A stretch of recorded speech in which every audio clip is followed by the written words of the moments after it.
Hey, Jason here. I'm just going to show you two swings, and with these two swings, you'll be able to cover the distance from 10 all the way up to 120 yards. Can you imagine that? With just two swings we learned. That's a good thing. So we're going to try to learn the 10 yards all the way through to 100, and I'm going to show you the easiest way possible. I'm going to use a lob wedge, which is my 58, my sand wedge, which is my 54, or a wedge is a 50, and my pitching wedge is a 46. So each club, each wedge is 4 degrees different from each other. So that way I can just do one swing and change the club and it will go a different distance, and it makes it so much simpler and easier to figure out the distances.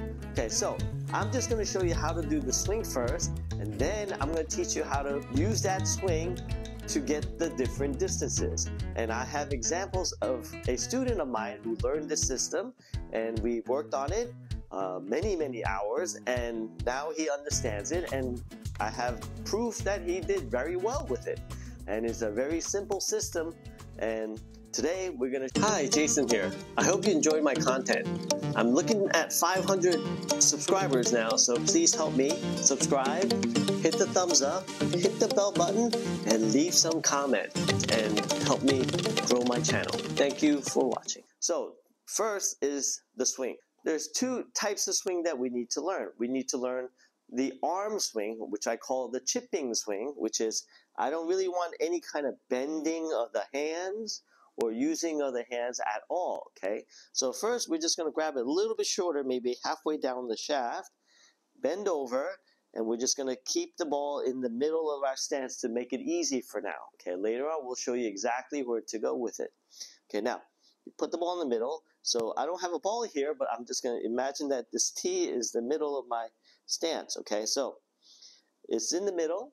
So I'm just going to go to 7 o'clock, which is about here to me, to 5 o'clock. So, okay, this is 6 o'clock, this is 7 o'clock, this is 5 o'clock, 8 o'clock, 4 o'clock, 9 o'clock, 3 o'clock, right? Waist high is about 3 o'clock, knee high is about 8 o'clock, and below the knee is 7 o'clock. Okay, so we know a clock system, right? So this will be 6 o'clock where the ball will be.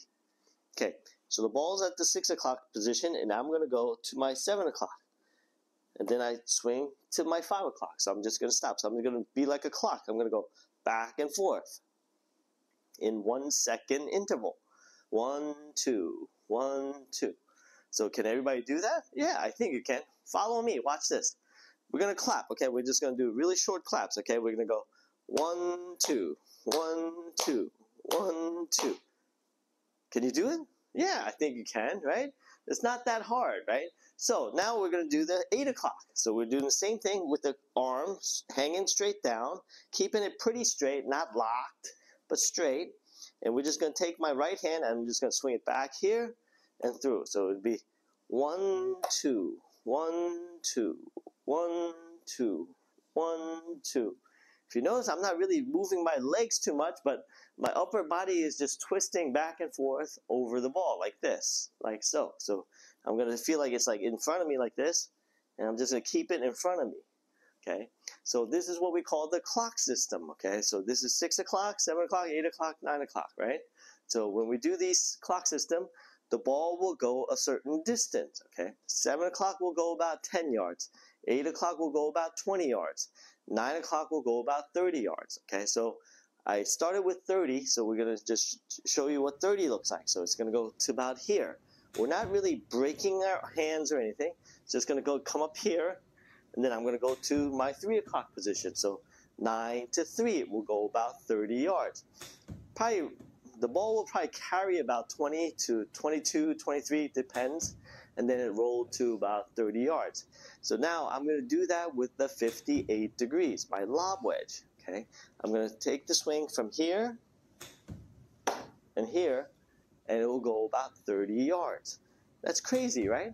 But it does work, okay? Today, I'm using the Flight Scope X3, which is very accurate, and it gives me perfect data, so we can see how well we do with this, okay? And also, we use GS Pro. GS Pro program is more fun to look at. It's visually, it's very very aesthetically very good. So I like using GS Pro with my flight scope X3.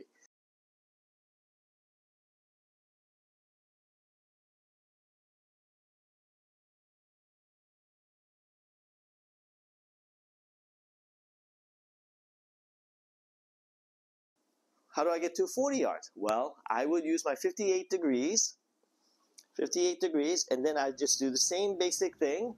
I go to 9 o'clock, and then I just hinge it up. Okay, so this is what I call a 9 o'clock swing, which I want you to practice like 24 hours a day. Every second you have, I want you to practice this, here to here. Okay, so just practice this every day. Like that. Just 9 o'clock cock, and just go to there. 9 o'clock cock to go to just past 3 o'clock. That's it. Okay? But again, same rhythm. Okay? So if you think about that rhythm, I just want you to do the rhythm. 1, 2. 1, 2. 1, 2. Like so. Okay? And if you can do that, that ball will go exactly 40 yards. 50 yards. How do I do 50 yards? Well, you do the same thing. You do the same 9 o'clock swing. You get to here at 9 o'clock, and you do it to 3 o'clock with the 54 now, which is my sand wedge, 54. It will go give me 50 yards. Can you imagine that? Almost 10 yards apart it goes. Exactly. Okay, so that's so simple, right? So all you have to do is, just change your club, and you do the 9 o'clock swing, and it will go 50 yards. Now, how do I do 60? Let me think. Doesn't take a rocket scientist, but you use your 50, which is my 4 degrees apart 50, which is my gap wedge or A wedge. I use that and do the same 9 o'clock swing again. So boring, right? Do the 9 o'clock swing again, it will go 60 yards. With one swing, I gave you 3 distances, right? Now, you could use your pitching wedge and do it again, and then it will probably go about 70 yards, but there's another easier way to do 70 yards. 70 yards, we will use our same swing, but we're going to go just a little past 9 o'clock, which should be about 10 o'clock. So you feel like I always tell my students, say, swing at 9 o'clock and just go a little bit further. And that usually comes out to be 10 o'clock. So I say, just go to 10 o'clock and then go to 2 o'clock, okay? So if you do that, then it will go with the 58, it will go 70 yards, okay? A 10 o'clock swing from here to about 2 o'clock will go to 70 yards. You do the same thing with the 54 and the 50, then it will go 80 and 90 yards, okay? Now, what do you do for 100? So what you do for 100 is you take your 50 degrees, and then go to 10 o'clock, just past 9 o'clock, 10 o'clock, and just go a little bit faster up to your almost like your full swing, and go to like 1 o'clock. Instead of 2 o'clock, just go to 1 o'clock. If you go to 1 o'clock, that extra little speed will give you to that 100 yards that you need.